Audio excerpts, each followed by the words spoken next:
Oh my gosh, that was not fun, but that's okay. We are connected. There we go. Oh, sorry that took. Sorry, I'm so late, everyone. That was not intentional. But we are up and running now. Just had a little bit of a problem with my camera, but that's okay. All right, all right.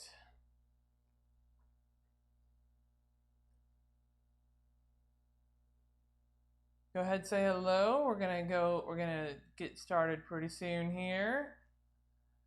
Because today we're talking about permission to exist in the world. And that's a whole thing. Yeah, so it's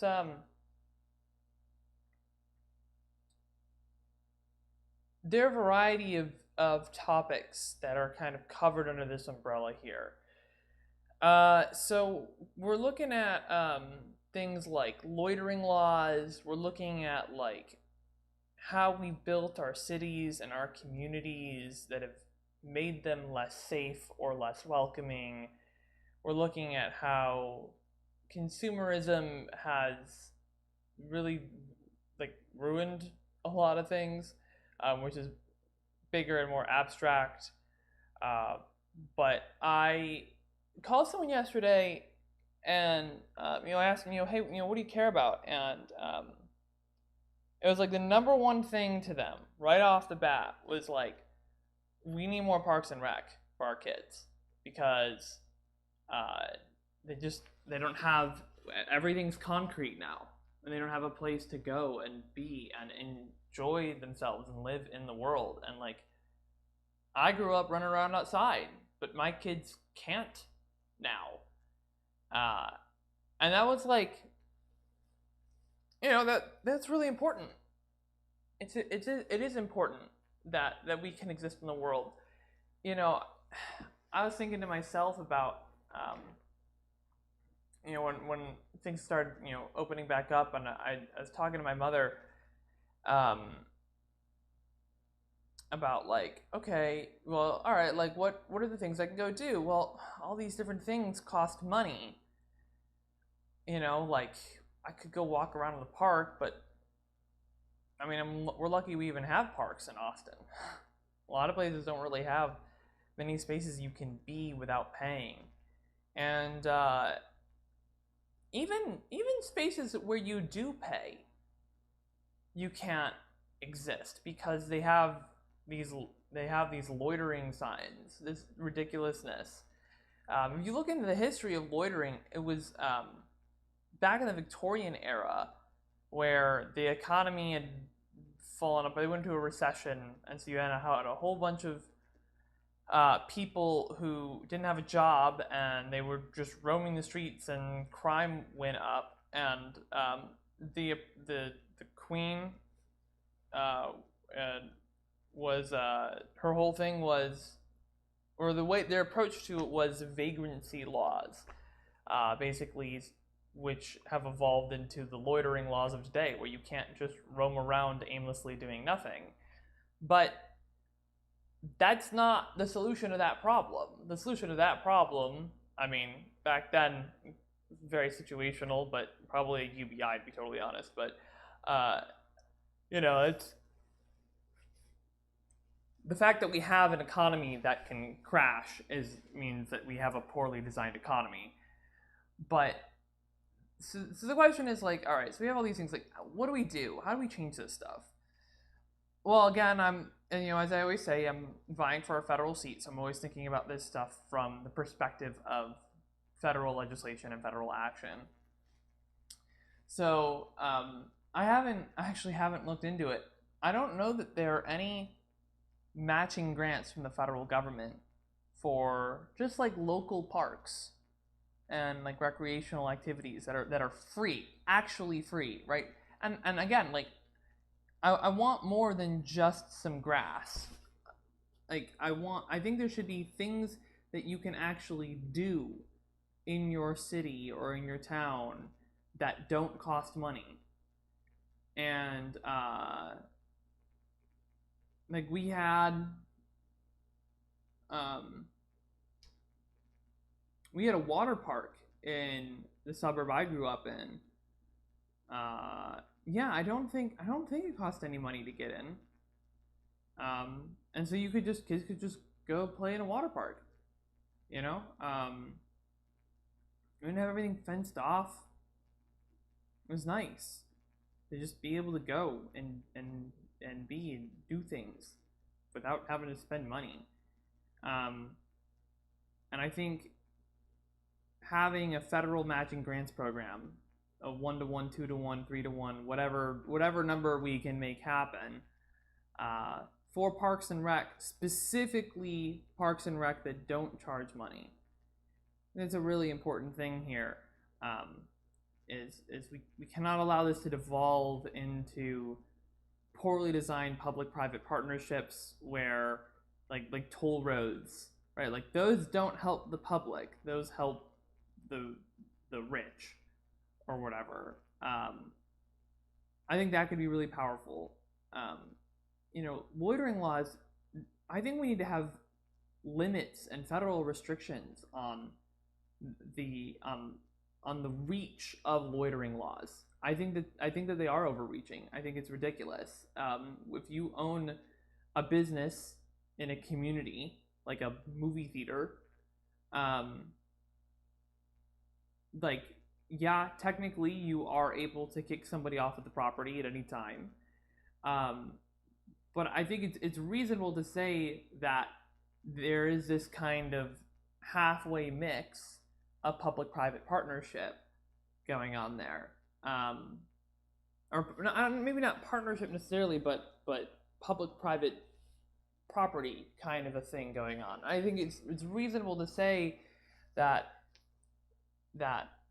so long as people are not causing problems, you shouldn't be able to tell them to leave for loitering. Disturbing the peace, okay, fine. But they have to actually be disturbing the peace.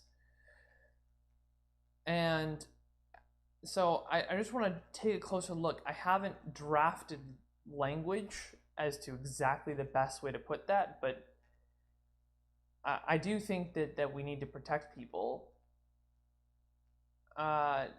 We can also look at things like after-school programs, right? And again, like this is not expensive stuff when it comes to the federal government. The money is there.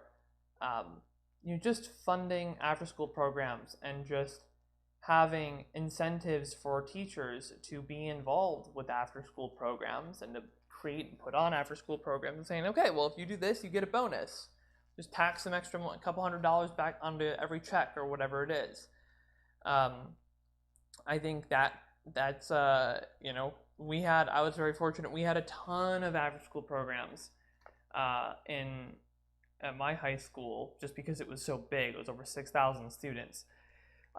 One of the things was, though, like, man, I would have done more if I didn't have so much freaking homework or other nonsense and bull crap, which gets us around to curriculum. And I think limiting homework, I'm totally in favor of. I wouldn't mind outlawing homework. I think homework is absolutely ridiculous. Homework and standardized testing, neither of those two things are positive or required. I mean, if you're working on a project and you want to do some extra work, fine, but I think the extracurriculars are far more important, and students should be able to use that time to explore their interests and what they want to do.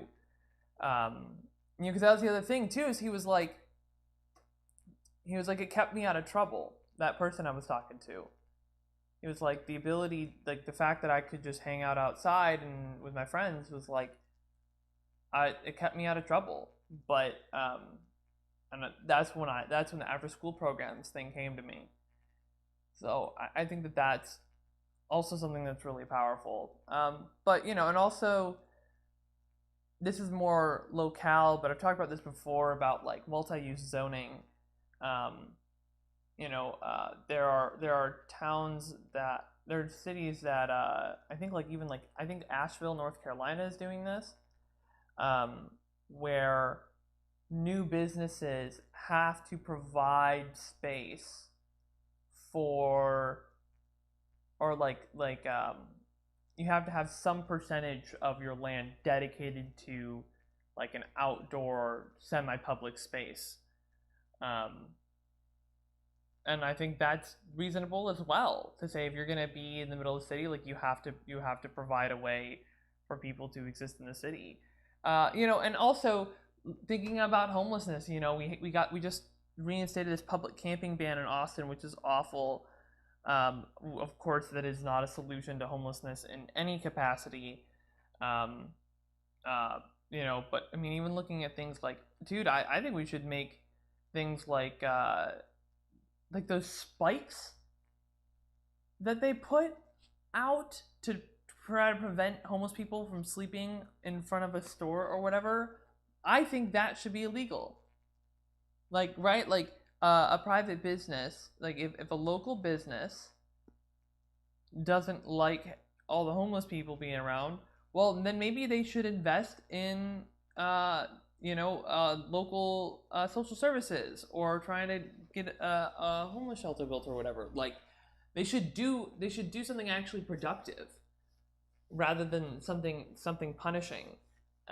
It always makes me mad seeing it, and I know a lot of people who get mad seeing that stuff. And I think that this is just like, this is really important for just creating a positive, welcoming culture and a welcoming world for each other and for our kids. Having these sorts of spaces, I think, is very meaningful.